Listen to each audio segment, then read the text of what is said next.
Bonjour à vous, bonjour à tous. J'espère que vous allez bien ce jour. Moi, ça va bien. Bienvenue à vous tous et à vous toutes.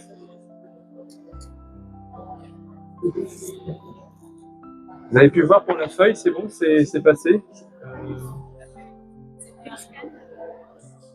La newsletter.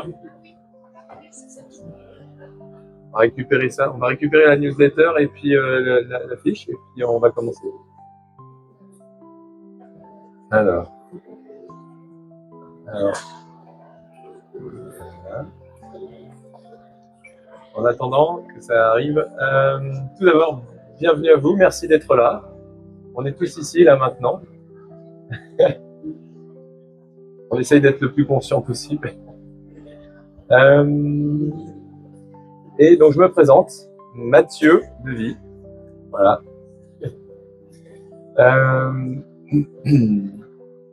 J'ai appris la méditation il y a à peu près 10-15 ans maintenant, auprès de maîtres comme le vénérable Thich Nhat Hanh, un maître zen vietnamien, qui a enseigné pendant plus de 40 ans quasiment en France, près de Bordeaux, au village des Pruniers, où j'ai résidé pendant 3 ans là-bas en tant que laïc, pour être moine.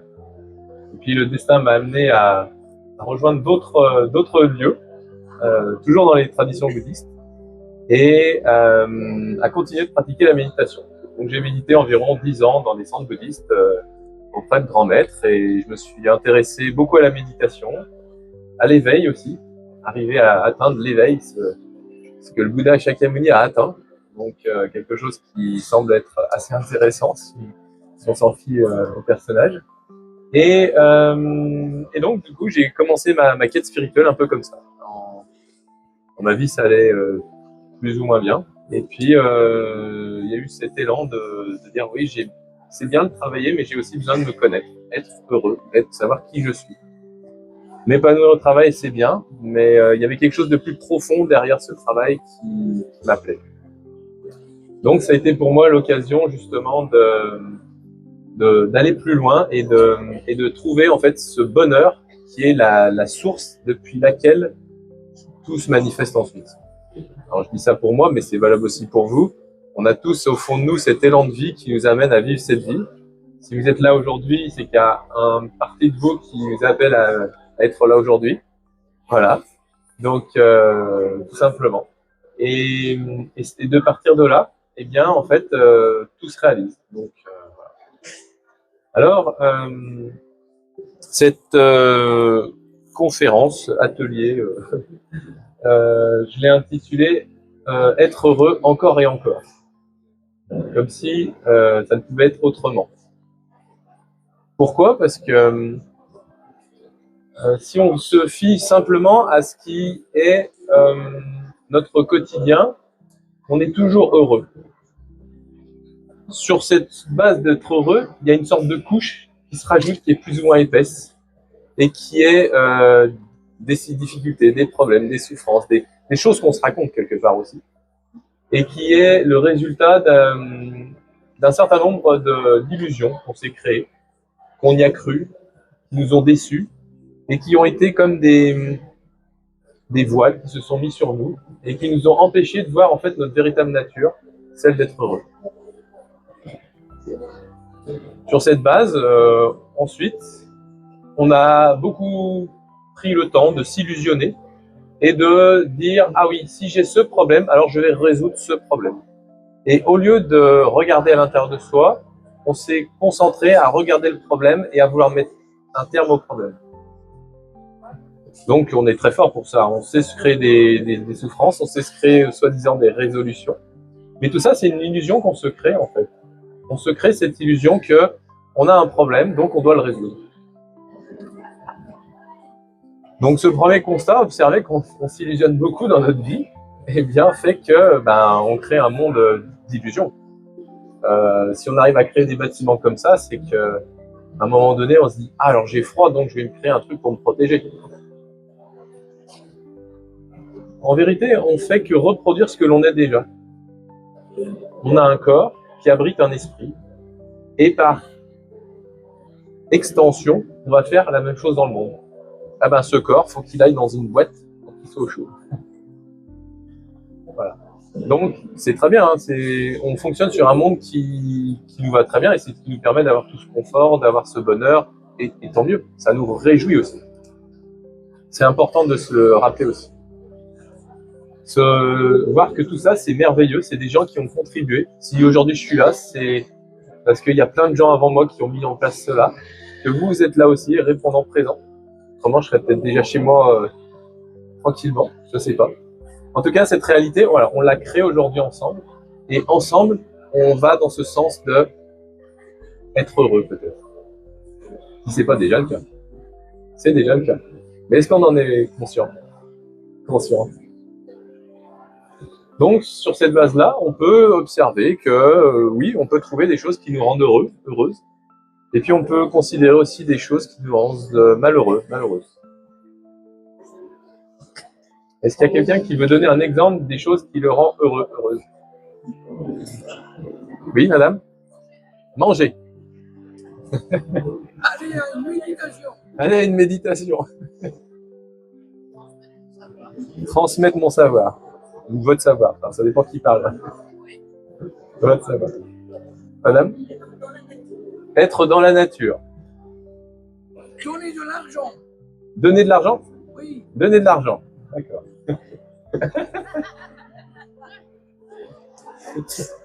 Voilà. Recevoir de l'argent. Aussi, oui. Ça fait toujours plaisir hein, d'en donner, d'en recevoir. Voilà. Merci à vous d'avoir partagé votre point de vue de ce qui peut vous rendre heureux, heureuse. Et maintenant, à l'inverse, qu'est-ce qui nous rend malheureux, malheureuse? Ouais. Regardez les informations. Regardez les informations. Toxiques.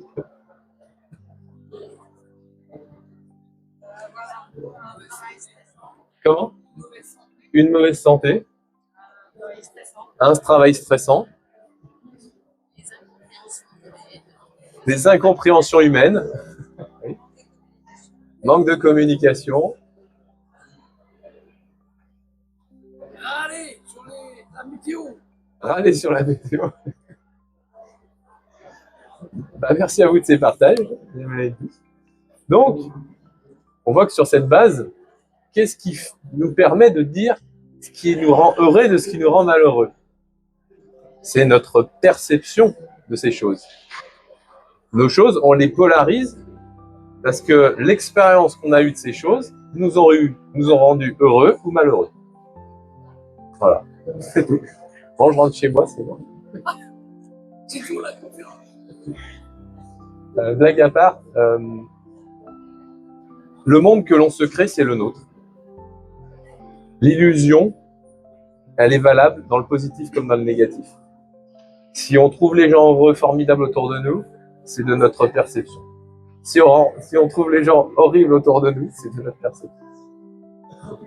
Et ni l'un ni l'autre aussi, ça marche aussi. Si c'est neutre, c'est neutre. C'est de notre perception.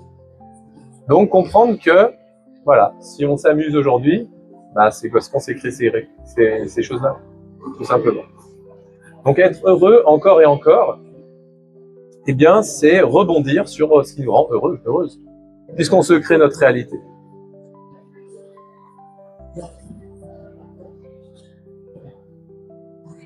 Maintenant, la vraie question, c'est qu'est-ce qu'on veut vraiment pour nous?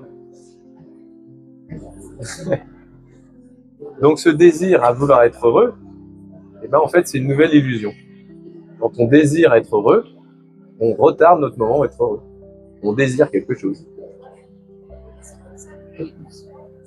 Comment? L'illusion, l'aveuglement, le fait de ne pas voir clair les choses. Exemple, là, écoutons ce qui se passe actuellement.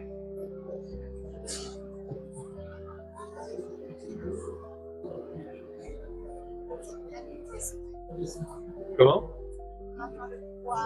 Vous entendez le brouhaha? C'est une réalité, c'est pas une illusion. Ok. Qu'est-ce que quelqu'un d'autre veut dire ce qu'il entend?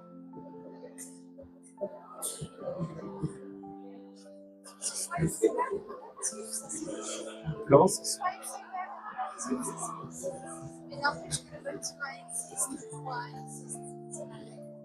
Oui, oui. Alors, alors, qu'est-ce qui vous permet de dire que ça existe, par exemple, si on prend ce truc-là? Vos sens. Donc, c'est vos sens qui vous disent ça existe. Maintenant, si on ne voit pas, s'il y a quelqu'un devant, par exemple, est-ce que ça existe? Comment vous le savez?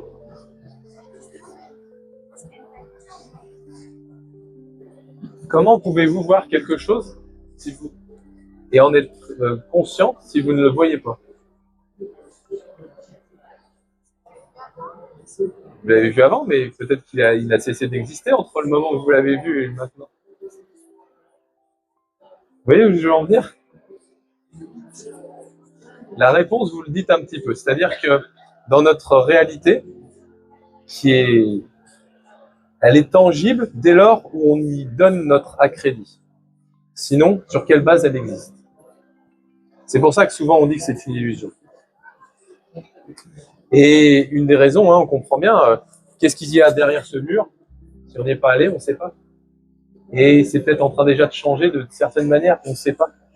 Donc, on est bien obligé d'observer à un moment donné que ce qui est tangible pour nous, c'est donc ce qu'on voit, ce qu'on entend, ce qu'on sent, ce qu'on goûte, ce qu'on touche et ce qu'on pense. Les 6 sens. Autrement,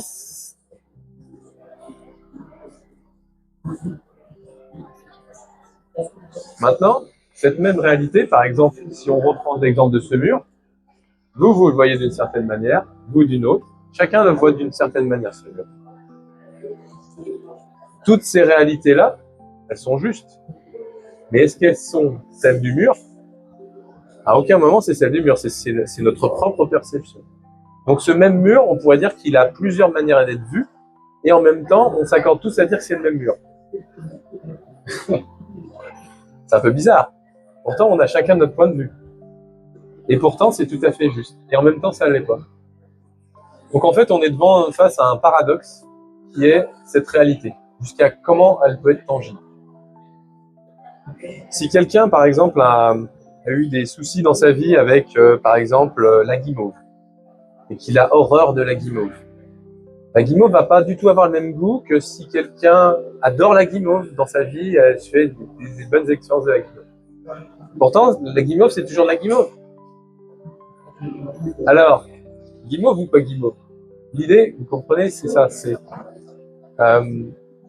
Ouais, c'est vraiment ça. C'est pour ça qu'à un moment donné, ce voile, cette illusion, on reconnaît qu'effectivement les choses, elles apparaissent comme telles parce qu'on leur donne ce crédit. Autrement, elles n'ont pas ce pouvoir. Donc c'est pour ça que pendant longtemps, on dit que ce sont des illusions pour justement déjà prendre conscience qu'on est devant un monde qui peut être tout à fait tangible comme pas du tout. Oui.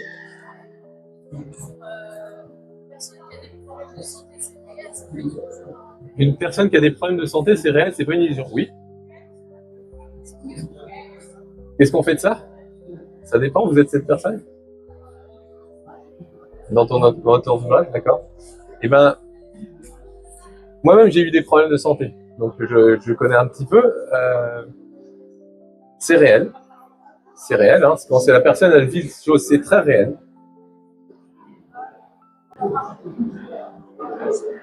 Mais parce que c'est une souffrance, hein, la maladie, c'est une souffrance, c'est cyclique. C'est-à-dire, si ça a apparu, ça va disparaître.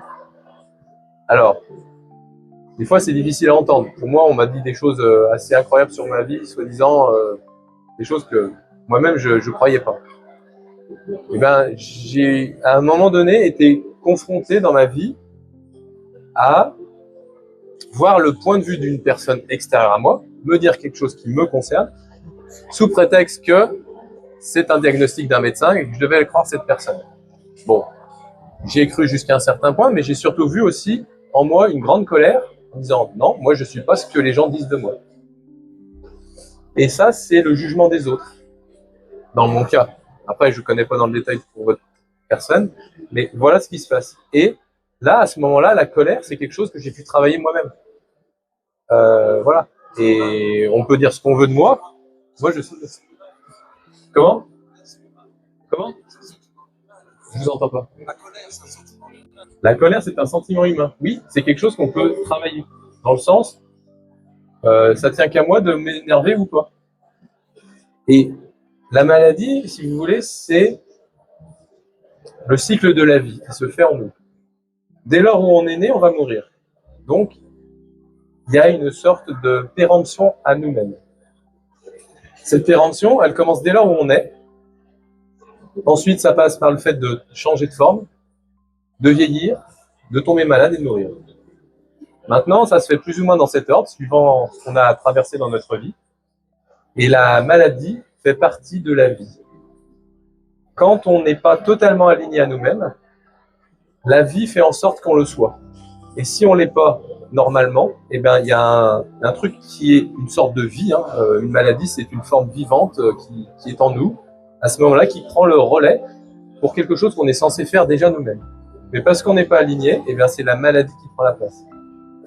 Donc, une fois qu'on comprend que on a déjà tout en nous, on a déjà la vie en nous, tout est merveilleux, tout est formidable en nous, et qu'on reconnaît les choses qui ne sont pas nous, exemple la maladie, alors à ce moment-là, on peut aller un peu plus loin, c'est-à-dire accueillir les choses et être traversé par ces choses.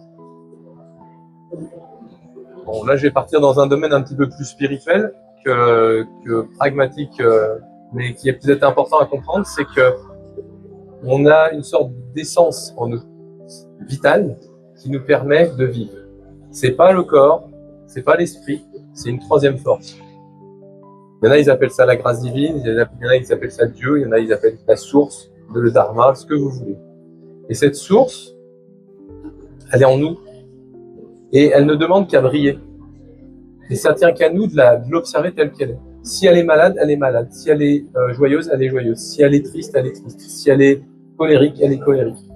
Quelle que soit la forme qu'elle prend, la reconnaître comme telle, l'accueillir comme telle, fait qu'il n'y a plus de différence entre la réalité et ce qu'elle est. À partir de ce moment-là, s'il n'y a plus de différence entre ce qu'elle, la réalité et ce qu'elle est, alors il y a cette neutralité. Et dans cette neutralité, la vie peut passer. Sinon, s'il y a une différence entre le fait de la personne est malade et je ne reconnais pas que je suis malade, eh ben, je ne suis pas aligné au fait que c'est le cas actuellement. Et donc, du coup, la vie a beaucoup plus de mal à passer, que ce soit en haut ou en bas. Donc, à un moment donné, c'est reconnaître sa maladie, c'est accueillir qu'il y a un moment donné, on est traversé par un état maladif. Ça ne veut pas dire que c'est nous, mais ça nous permet d'accueillir la chose comme telle et développer cette résilience par rapport à la vie pour que la vie puisse mieux. C'est vraiment c'est un travail qui demande effectivement de... Souvent, quand on est touché par la maladie, on n'a qu'une envie, c'est que ça cesse. Je comprends, je suis passé par là. Et puis, il y a un moment donné aussi où, quand on a essayé plein de choses, à un moment donné, c'est de s'en remettre à la vie elle-même, parce que la vie, c'est celle qui connaît le mieux. Les animaux, quand ils sont malades, qu'est-ce qu'ils font? Ils mangent pas. Ils vont se coucher dans un coin, ils se mettent en hibernation, limite, et ils attendent que ça passe. Ils mettent l'ensemble de leur énergie à se restaurer, à se régénérer. Et une fois qu'ils sont régénérés, alors après, ils peuvent continuer. Donc, encore une fois, c'est pas nier ce que l'on vit, mais plutôt accueillir et continuer encore et encore. Il y a une croyance aussi qui est importante, peut-être à ce moment-là, c'est de voir que la vie, elle est là en nous. Et c'est elle qui va faire le boulot. Nous, on est des pantins par rapport à cette vie. Si la vie, elle nous dit que vous allez avoir ceci ou cela dans votre vie, c'est parce que c'est comme ça. Il y a un côté assez lâcher prise dans cette façon de faire, mais c'est justement parce qu'on a trop voulu faire à un moment donné et qu'on a voulu contrôler la vie, et la vie, elle dit non, c'est comme ça que ça se passe. Et là, on est bien démunis quand la vie, elle nous dit ça. Bon. Voilà. Donc, tout ça pour vous dire qu'être heureux, ça passe justement par les épreuves de notre vie et par le fait de témoigner de ce qui se passe en nous. Si on a une épreuve dans notre vie, témoignons de ce qui se passe, à nous-mêmes d'abord, et ensuite aussi aux autres, parce que c'est dans ce témoignage de comment la vie nous apparaît que les autres peuvent se sentir concernés, voire touchés, et ils peuvent même nous aider, voire compatir ou nous souhaiter le meilleur. Dans des choses qui nous sont désagréables, et dans les choses qui sont agréables, à ce moment-là, nous montrer le bon exemple de ce que c'est que d'être heureux et les méthodes qui nous permettent d'être heureux. Et ainsi, justement, voir que cette vie, elle a peut-être plusieurs formes, mais fondamentalement, elle n'a pas de forme. Elle n'a pas d'odeur, elle n'a pas de goût, elle n'a pas de son, elle n'a pas on peut pas la toucher, on peut pas la penser. Voilà. Et ça, c'est pourquoi justement le monde dans lequel on vit est si formidable et en même temps si plein de formes différentes et en même temps aucune forme différente puisqu'on est tous de la même essence. Tout ce qu'on vit actuellement, ce sont des désirs. Il y a des désirs qui nous poussent à réaliser des choses dans la forme. Exemple, si regardez autour de vous, vraiment regardez autour de vous, les personnes qui sont à côté de vous, les vêtements qu'elles portent. Est-ce que vous en voyez un pareil? Vous êtes pareil à vos vêtements. D'accord. Ce que je veux dire par là, c'est que ce vêtement, exemple, il est issu d'un désir d'une personne à un moment donné qui dit alors ça va être de telle forme, ça va être comme ça, ça va être bon pour telle ou telle personne et on va en faire des millions. Voilà. C'est mu d'un désir. Donc notre esprit a réfléchi, ce désir est né chez la personne et la personne est passée à l'action et a concrétisé ça en forme. Mais fondamentalement, ce vêtement, comme d'autres vêtements, ils sont nés d'un esprit. Mais l'esprit, il ne fait pas naître les choses. Il y a bien quelque chose qui est une matière qui fait que ça apparaît. Et ça n'a pas de forme. Ça n'a pas de son, ça n'a pas d'odeur, ça n'a pas de goût, ça n'a pas de toucher, ça n'a pas de mental. Donc comment on peut être heureux avec un truc qu'on n'arrive pas à définir?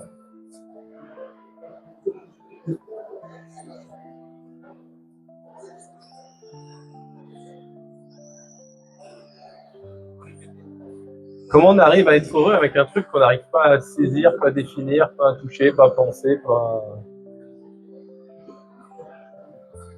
Avec le cœur.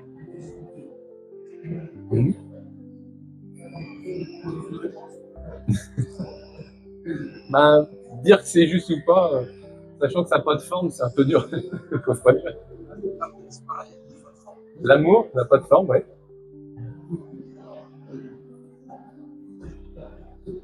C'est ce qui nous rendrait heureux. D'accord. Ok. Vous m'aimez, oui. Moi aussi, je vous aime. Un amour inconditionnel, je vous aime. Oui. Aimer son prochain comme soi-même. Ça fait un peu partie de ce qu'on est venu faire ici dans ce monde. À un certain niveau, on en est capable. À d'autres niveaux, si on peut déjà nous-mêmes ne pas souffrir, c'est déjà bien. Ça évite qu'on fasse souffrir des fois les autres. Donc penser d'abord à soi, revenir à soi, s'aimer, se respecter, s'apaiser dans un premier temps déjà. Après, être en joie, ce serait bien. Être en amour, alors je le souhaite. Et ensuite, une fois qu'on a fait pour soi, effectivement, ça devient facile. Alors facile. Disons qu'on va être plus enclin à aller vers les autres. On va plus s'ouvrir et peut-être considérer notre prochain. Exemple, si vous avez bien mangé ce midi, vous êtes content et vous vous dites chouette, j'ai de l'énergie pour faire des choses aujourd'hui. Voilà. Vous pouvez agir. Mais quand vous n'avez pas mangé, c'est un peu plus difficile d'avancer dans la vie. C'est pas impossible, mais c'est plus difficile. Donc voilà. Ensuite, vous pouvez choisir des opportunités d'être heureux dans votre vie en fonction de comment vous êtes là maintenant. On va faire une méditation pour ceux et celles qui veulent bien méditer. On va méditer. Alors, on peut méditer debout, assis, sur une chaise, allongé. On peut même méditer en marchant. Choisissez ce qui vous convient le mieux pour le moment. Voilà. Il y a une chaise pour quelqu'un qui veut s'asseoir. Alors, c'est très simple. Qui c'est qui n'a jamais médité? Oui. Oui. Ok. Ouais. Qui c'est qui a un petit peu médité? Ouais. Et qui est un vétéran ou une vétérane qui a déjà bien médité? Régulièrement? Ok. D'accord. Bon, bah alors c'est parti. Alors il existe de nombreuses méditations. Ici, du fait qu'il y a tous les niveaux, on va commencer de manière simple. Si vous voulez continuer, parce que vous êtes un peu avancé, vous pouvez continuer plus en détail. L'idée, c'est simple, on va prendre conscience dans un premier temps de nos pieds qui touchent le sol. Ça paraît tout simple, mais c'est tout simple. Voilà. On observe qu'on a les deux pieds bien au sol. Voilà. Et bonne journée, merci à vous. Et ces deux pieds qui sont au sol, qu'est-ce qui se passe? Vous pouvez fermer les yeux, ça aide à justement observer comment on est au niveau des pieds. Et ce qu'on observe bien, c'est cette voûte plantaire qui touche bien le sol.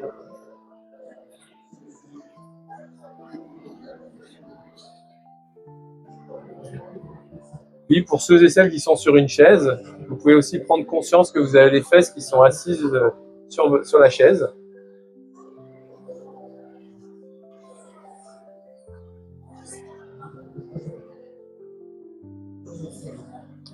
Et puis, petit à petit, prenons conscience qu'il y a aussi du contact avec les vêtements et notre corps.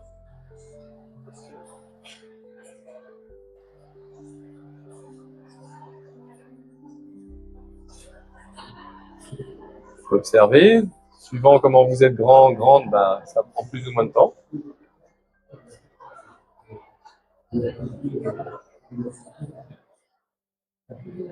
Et puis, progressivement, observez des zones de votre corps qui sont dénudées et qui sont au contact de l'air ambiant.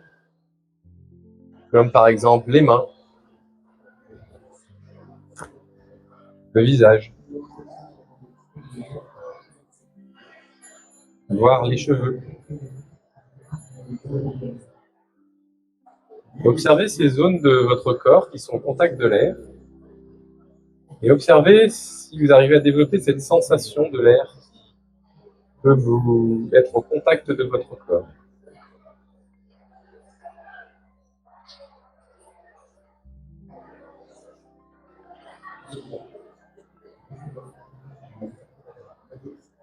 Prenez conscience de cet air qui peut éventuellement être au contact de votre corps et progressivement observez l'air qui entre et sort de vos narines.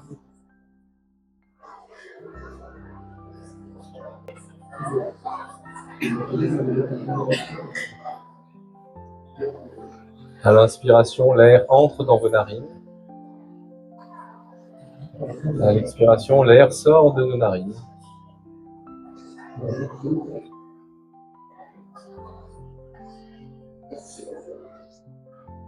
Nous observons un mouvement de respiration qui est naturel,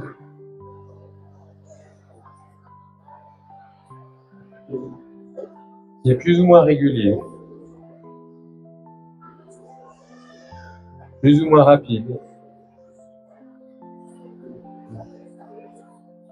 plus ou moins profond.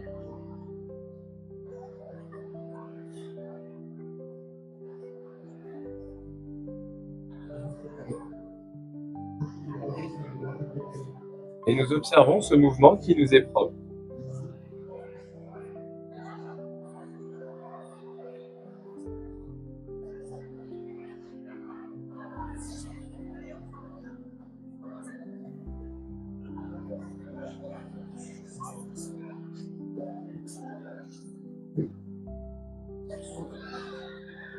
Puis nous prenons conscience des sons qui nous environnent.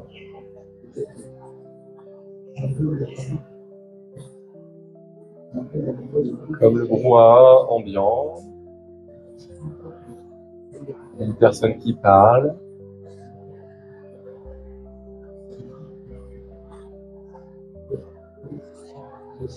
éventuellement des rires, des sons qui sortent du brouhaha ambiant.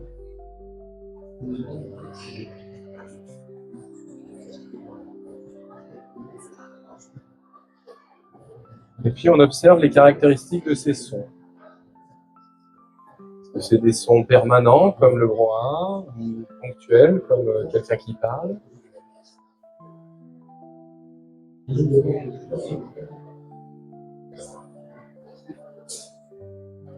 prend connaissance des sons environnants autour de nous.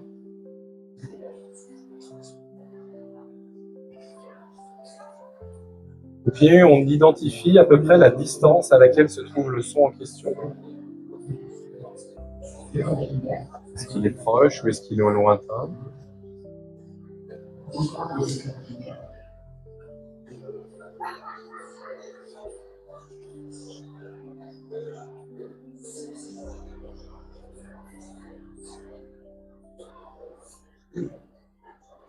Puis nous revenons doucement à l'observation de notre souffle au niveau du nez.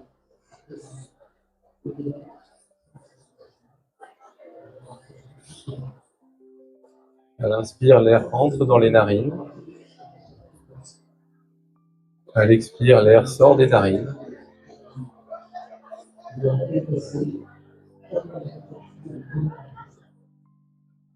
Puis progressivement, on observe le cycle de respiration un petit peu plus profondément.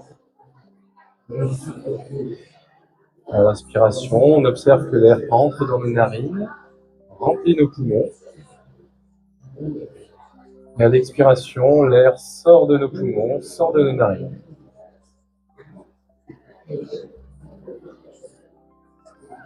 On observe que ce mouvement est naturel et qui nous est propre.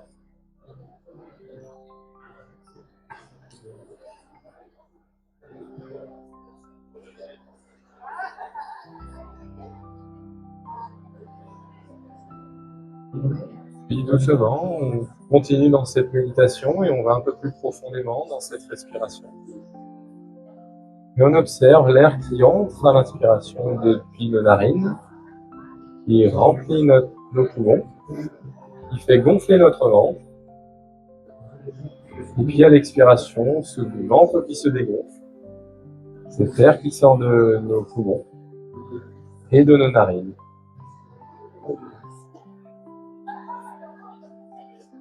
À l'inspiration, à l'expiration. À l'inspiration et à l'expiration.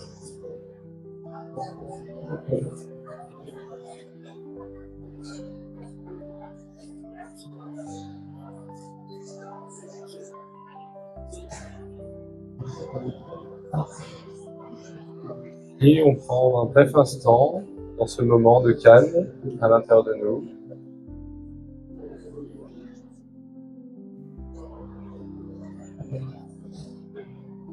Comme cette brise légère qui peut apparaître un jour d'automne.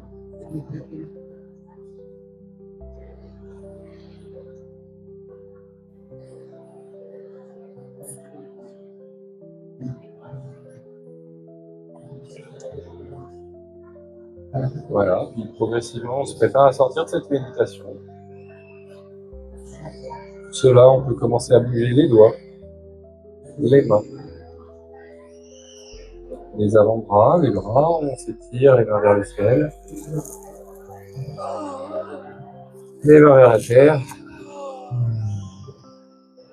sur les côtés. Et puis,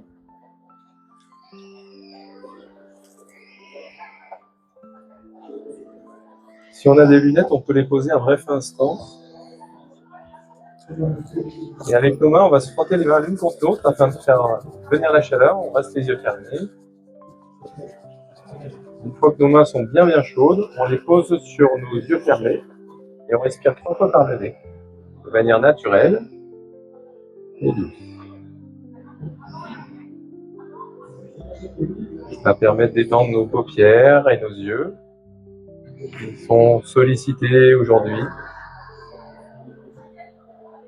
Une fois qu'on a respiré 3 fois par le nez, on peut ouvrir les yeux dans les mains, enlever les mains et reconnecter à l'environnement et aux personnes présentes. Et si on a enlevé nos lunettes, on peut les remettre.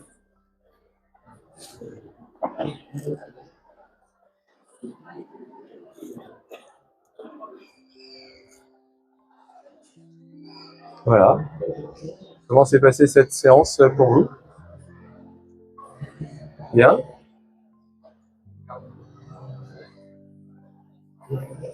On a senti un apaisement. On a senti un apaisement. Ici, maintenant. Ici, maintenant. Monsieur, qui débutait la méditation, comment ça s'est passé? Normal. Merveilleux. Très bien. On a des pensées, par contre. On pense aux autres un petit peu. C'est le fil On a des pensées, oui. Oui, Mmh. qui était jusqu'à la maison de Macron. C'est la maison de Macron, vous avez remonté le fil. Là. Oui. Je ne sais pas pourquoi. Oui. Et alors, ça a été quoi? Des pensées, de la conscience? Comment ça s'est manifesté chez vous? Un petit peu comme ça. Un petit peu comme ça. Ouais. Ok. Ah oui. Alors, nos pensées nous font voyager, effectivement, comme dit monsieur. Merci de votre témoignage. Là, on a axé principalement sur le fait d'être attentif au contact pour justement l'ancrage. Ensuite, on a vu comment, au travers du contact, on peut de plus en plus aller de manière subtile. Contact de la terre, des vêtements, de l'air, et puis ensuite, l'air qui entre à l'intérieur du nez et qui en sort. Ce contact, donc, il se prolonge même à l'intérieur de nous. Le fait d'observer ce mouvement, on donne de la conscience à quelque chose qui est naturel, hein, qui est de cette force vitale en nous, et le résultat, c'est une détente, un apaisement, un bien-être. En somme, on se donne de l'attention, on se cajole, on prend soin de soi. Voilà. On a écouté aussi les sons pendant un moment. Comment ça s'est passé pour vous, les sons? C'était comment? Bruyant?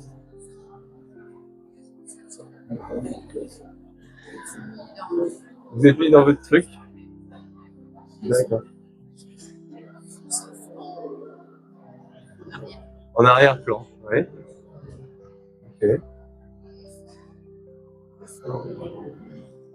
Quand on descend, on n'entend plus le bruit. Le fait de s'intérioriser, on n'entend plus le bruit. Oui. Oui, oui. Effectivement.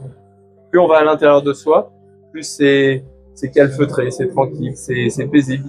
On pourrait même dire que ça bouge plus. Il y a un côté comme ça en nous. Il y a un côté très, très calme. Un peu comme la roue d'un vélo. Si vous voyez la roue d'un vélo, qu'est-ce qui bouge? C'est le contour. Au milieu, ça bouge quasiment pas. Si on veut vraiment aller dans le centre, ça bouge pas. Et bien, quand on revient à l'intérieur de soi, c'est ce qu'on fait. On va au plus profond de soi pour justement aller dans un endroit qui ne bouge pas. Et quand ça bouge pas, ben, c'est tranquille, c'est joyeux, c'est agréable. Donc voilà, être heureux. On a un exemple comme ça. Voilà. Alors, si vous avez des questions par rapport à la méditation ou l'éveil spirituel, la réalisation de soi, comment se réaliser, on peut en discuter un moment. Voilà. Moi, de mon côté, après mon éveil, j'ai écrit 2 livres. Un premier qui explique un petit peu quelles sont nos souffrances et puis comment bien méditer. Et puis un deuxième livre où là, en collaboration avec 6 autres personnes, donc chacun parle de son éveil avec des méthodes aussi pour s'éveiller. Voilà, donc c'est les 2 livres que je propose ici aujourd'hui. Et puis pour ceux qui veulent vraiment commencer à méditer, il y a des programmes de méditation pour mettre 21 jours pour méditer. Donc pendant 21 jours, on apprend la méthode et puis après, hop, ça va tout seul. Est-ce que quand on va vers l'éveil, Oui. On mange comme les humains, comme nous, ça? Est-ce qu'on va vers l'éveil, on mange comme les humains? Oui. Oui. Oui. En fait, c'est la part humaine est présente. Après, ce qu'il y a, c'est qu'il y a une partie non humaine, pourrait-on dire de souffrance, qui cesse. Et celui qui s'est réalisé, par exemple le Bouddha Shakyamuni, il est passé donc de Siddhartha Gautama, donc son nom usuel, Siddhartha Gautama, et il s'est fait appeler ensuite le Bouddha, ce qui signifie l'éveillé. En gros, il y a eu une partie, on va dire, de souffrance qui a cessé, et pour bien distinguer ce que c'est que d'un être réalisé, eh bien, il y a ce titre d'éveillé. Mais en soi, on l'est tous. Après, on pourrait dire qu'on est en chemin vers cette éveil. On va à la banque et tout. Ah bah oui, on paye nos factures, on fait tout comme tout le monde, oui, bien sûr. Disons que le monde de la matière ne cesse pas d'exister parce qu'on s'est réalisé. Et si on veut même justement être bien ancré dans la matière, eh bien, on doit aussi prendre en considération cet aspect-là. On peut avoir effectivement des signes ou des choses qui nous paraissent totalement incroyables pour nous confirmer qu'on est bien sur le chemin, comme par exemple des personnes qui n'avaient rien du tout et se retrouvaient à trouver un appartement du jour au lendemain parce qu'elles avaient réalisé cette force en elles et tout s'alignait pour elles et il y avait besoin de cette confirmation à ce moment-là. Donc, mais c'est juste pour dire que si c'est au bon endroit, en fait, il n'y a pas vraiment besoin de quoi que ce soit, ça se fait naturellement. Quand on est aligné, ensuite, il y a un certain nombre de choses qui se manifestent beaucoup plus librement et on pourrait dire les choses usuelles ont de la place, mais ne prennent plus le dessus sur tout ce qui vont. Voilà. Et on peut aller à un concert comme Lady Gaga, tout ça. Bien sûr. Bah oui, le but de notre vie, c'est d'être heureux. Après, c'est vrai que... Et je dirais même c'est sur le chemin spirituel, au début, on est vraiment dans des conditions très favorables. On va être dans un endroit recueilli, où il n'y a pas de bruit, on médite, tout sauf comme ici, par exemple. Là, on a commencé vraiment dans le très concret, très dur. Et, ouais, c'est ce que je fais. Et plus on avance, en fait, et plus on se rapproche de des conditions qui peuvent être plus difficiles. Avec un petit peu de bruit, même voir beaucoup de bruit dans des villes. Là, les villes, c'est l'extrême quand même, si on peut dire ça. Mais voilà, on fait avec ce qu'on a et voilà. Et celui qui sait vraiment méditer, il peut méditer dans toutes les configurations et il fait même plus quelque chose d'extérieur, c'est intégré dans sa vie. Il fait un avec le bien-être. Voilà. Merci à vous. Merci.